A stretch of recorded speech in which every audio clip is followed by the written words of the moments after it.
Today we're looking at Star Wars through a lens you probably never tried before. Because stories affect us in ways we don't even realize. Here's the experiment. We're putting George Lucas's 1977 classic on trial, scene by scene. We'll even drop in the deleted scenes to see if they were cut because they didn't drive the story forward. This one means a lot to me. I even saw the special edition in theaters back in the 90s. Not 77, I'm not that old. Not yet. The tool we're using comes from the creators of South Park. They argue that a story only keeps you hooked when a scene either contradicts the one before it, or happens as a direct effect of it. If scenes just pile up with no real cause and effect, the momentum dies. For each scene, we'll also track what it actually achieves. New information, a turning point, character development, and so on. So, let's gamify A New Hope. Right from the start we meet Vader, Leia and the droids. The main conflict is set up immediately, and we're already inside the story world. Already in this opening sequence, there was supposed to be an extra insert. If it had stayed in the film, we would have met Luke as he stared up at the battle from Tatooine. He runs to Biggs and the others at the torch station, but they don't believe him, and by the time they step outside, the fight is over. By the South Park rule, this could have been called a but. Luke notices a fight, but he can't act on it. Still, it isn't directly tied to the plot we've just seen up in space, so I count it as an and then. Counting the deleted scene, this is our third. Here the film introduces its MacGuffin, the stolen Death Star plans, and ties together what Vader is hunting for with what Leia hides inside R2. The droids make their escape, and we also get a glimpse of Vader's violent methods as he searches for the plans. When we judge the story flow, we compare it to the previous scene in the same storyline, so the Imperial boarding, not Luke on the planet. Otherwise the flow would depend too much on the editing order. The ship is captured, therefore Leia has to hide the plans, and the droids must escape. But Leia is captured, and we learn more about the central conflict. We also get world building through references to the Senate, Leia's political role, and the rebellion itself. There's no strict rule for where to divide a story into scenes. This is simply my analysis. If you see it differently, feel free to drop a comment. I know Star Wars fans always have opinions. Notice how the exposition unfolds step by step. First we only hear about plans, without knowing what kind of plans.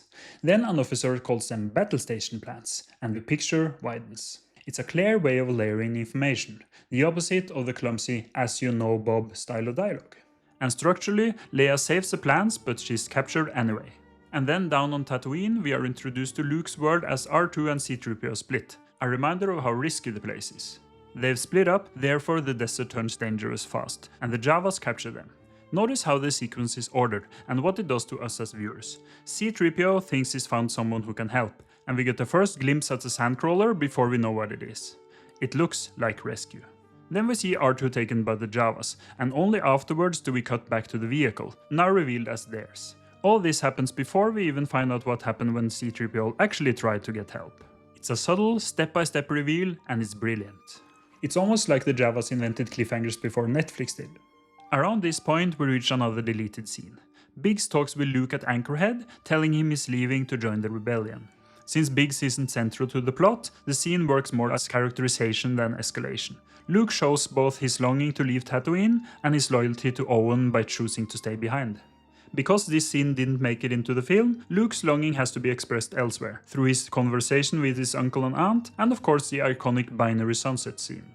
Then we get a short mini-scene. There is dialogue, but no real plot development. Just a beat to reinforce that the Empire is closing in on the droids. If we classify it within Vader's storyline, it lands as an and then. Now we get Luke's actual introduction, the scene that stayed in the final cut. He and his uncle buys droids from some scrap dealers we already know. The Jawas capture the droids, therefore they end up with Luke. And this is also where the plot develops by tying the two storylines together, Luke and the droids. With the droids home in the garage, Luke cleans them. Therefore we get the iconic hologram, the inciting incident for Luke, the true call to adventure. It sets up both his mission and the larger plot ahead. Luke took the droids in, therefore he discovers a message. At the family dinner, Luke asks his uncle and aunt about the droids and bring up Ben. He saw the message, therefore he confronts them. The uncle reacts sharply, and as first-time viewers we sense that there is more than he's saying. Luke asks about leaving for the academy sooner than planned, but under pressure he agrees to put off the call to adventure. Luke longs to leave and follow his dreams. Owen holds him back, therefore he steps outside and looks towards the horizon. It's short and without dialogue, but it stands as an important piece of characterization for the protagonist in the longing. That's why I count it as a full scene, not just a mini-scene. Luke's longing hangs in the air, but R2 bolts, forcing him into action. And then, at sunrise, Owen is out searching for Luke. Like the Stormtrooper moment earlier, this isn't really development for one of the main characters, just a mini scene showing progression.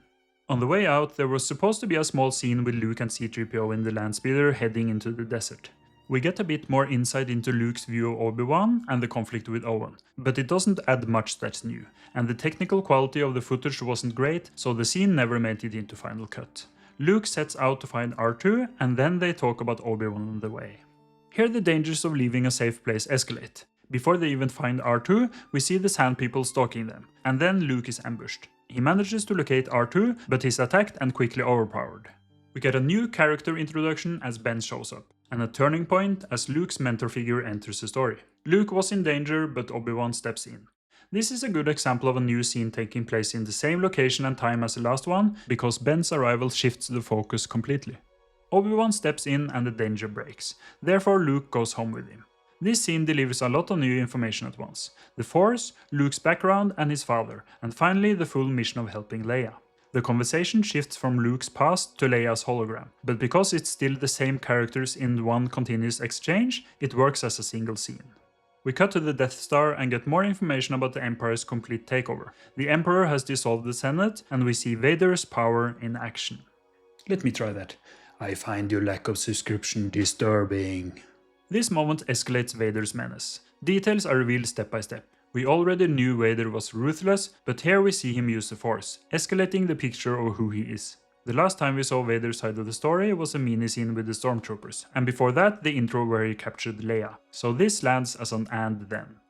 And then back on Tatooine, we see in the aftermath of the Java attack, proof the Empire is right behind our heroes. The Empire is on the trail, and has struck down the Javas, therefore Luke discovers his family has been wiped out. This moment is a true turning point, a point of no return. From here on, Luke can't go back to his old life. We move to Leia's interrogation, which gives us even more characterization of Vader's ruthless side. This follows naturally from the last Vader scene, where he was tasked with finding the rebel base. Leia resists the pressure, keeping the threat alive in parallel with what's unfolding on Tatooine. Luke has lost everything, therefore he chooses to accept the call and go with Obi-Wan. It's the start of a new life for him, and it marks the end of Act 1. Because of Luke's decision, we now follow the journey that brings us to a new world, Mos Eisley. It's a place of danger and lawlessness, in sharp contrast to Luke's former safe home. Along the way they face obstacles, and we get character development for Obi-Wan as he uses a Jedi mind trick. They're up for sale if you want them. But wait, does he say they're up for sale or they're not for sale? Actors don't always follow the script. I know. Our heroes need transport to Alderaan, therefore they head to the cantina where they run into confrontations. Here we also get more characterization of Obi-Wan when he draws his lightsaber. It's the first time we see the weapon in action, giving us more visceral sense of it before his ultimate trial later on. They need a pilot, therefore Han and Chewie enters the story and becomes their allies. Here we see more sides of Han as a ruthless smuggler. They've got their pilot, but he has his own problems, and the dangers expand. We cut to the Death Star and see the threat escalate as Tarkin decides to head for Alderaan, because Leia won't cooperate. Here we get another mini scene as the droids hide with stormtroopers right on their heels. It shows the Empire searching actively, but it doesn't connect directly to the last scene in the cantina. So this lands as an and then, which is often the case for these small mini scenes. Our heroes are about to leave, therefore we get a short scene where Luke and Obi-Wan sells the Landspeeder to pay Han. Since I'm using the special edition, I'm including this scene which some fans dislike, where Jabba the Hutt shows up to collect from Han. Personally, I just wonder how long it took them to animate all that tail-stepping. He escaped Greedo, but Jabba confronts him directly, escalating Han's personal troubles. Meanwhile, in a deleted scene, Vader talks to Commander Bast about expanding the search. It confirms that they know the droids are in Mos Eisley, but it doesn't add much beyond that. The last Vader scene was the decision to head for Alderaan, so this would have been yet another and then. In Docking Bay 94, we reach a turning point as the heroes leave Tatooine. The stormtroopers are already searching for them, therefore they have to fight their way out.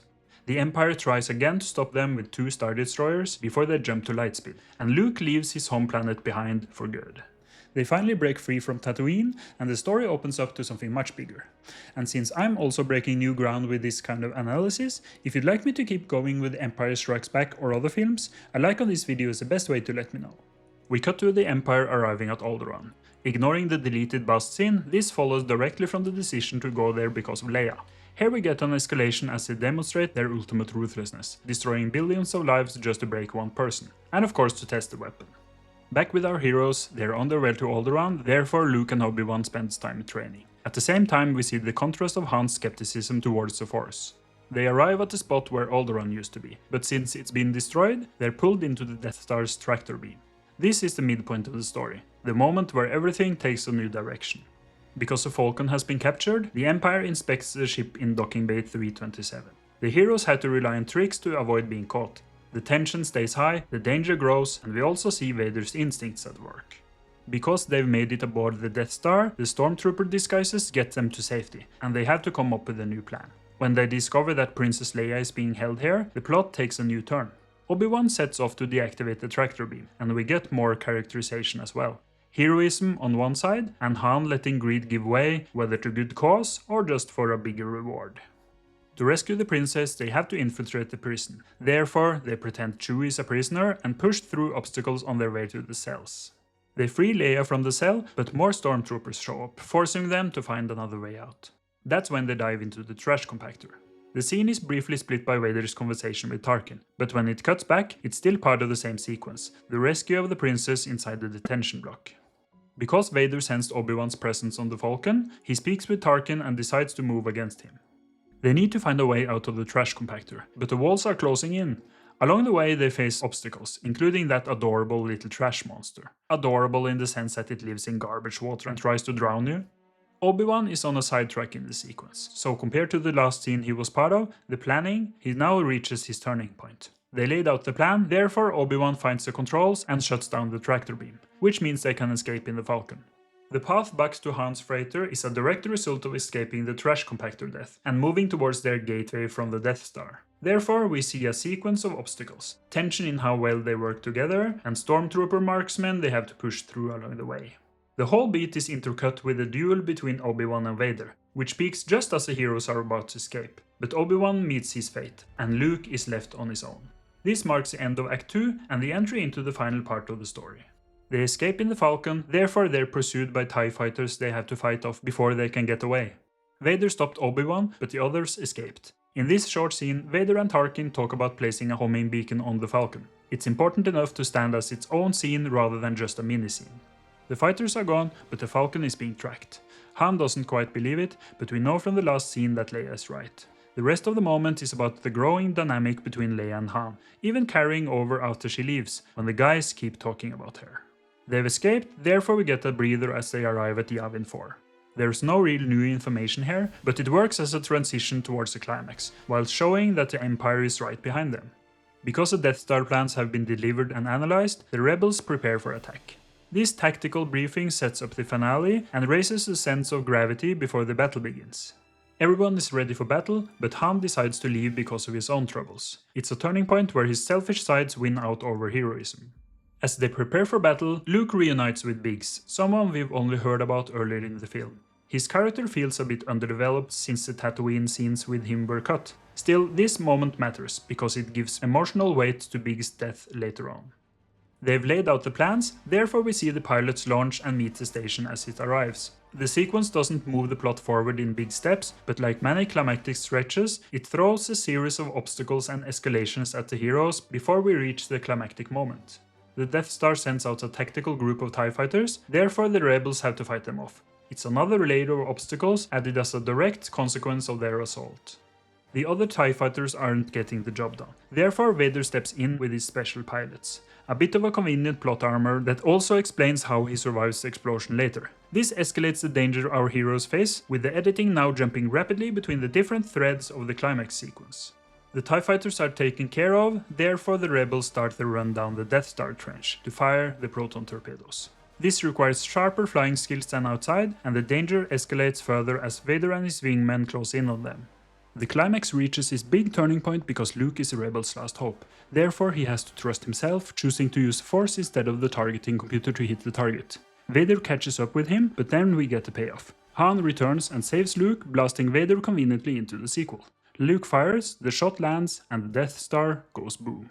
And looking at the counters, it's clear why this story flows so well, and why it still works nearly 50 years later, while many modern blockbusters don't. Because they've won, our heroes get to celebrate. The resolution shows us the life that follows after these events. And yes, I could go on a rant about how Chewie doesn't get a medal, but that ground has been well covered already. If I do continue with this kind of breakdown, you'll find Empire Strikes Back right here. But until that happens, here's another deep dive you'll enjoy in the meantime. And of course, I'd love to hear your thoughts in the comments. Thank you for watching, and remember, the Force will be with you, always. Today we're looking at Star Wars through a lens you probably never tried before.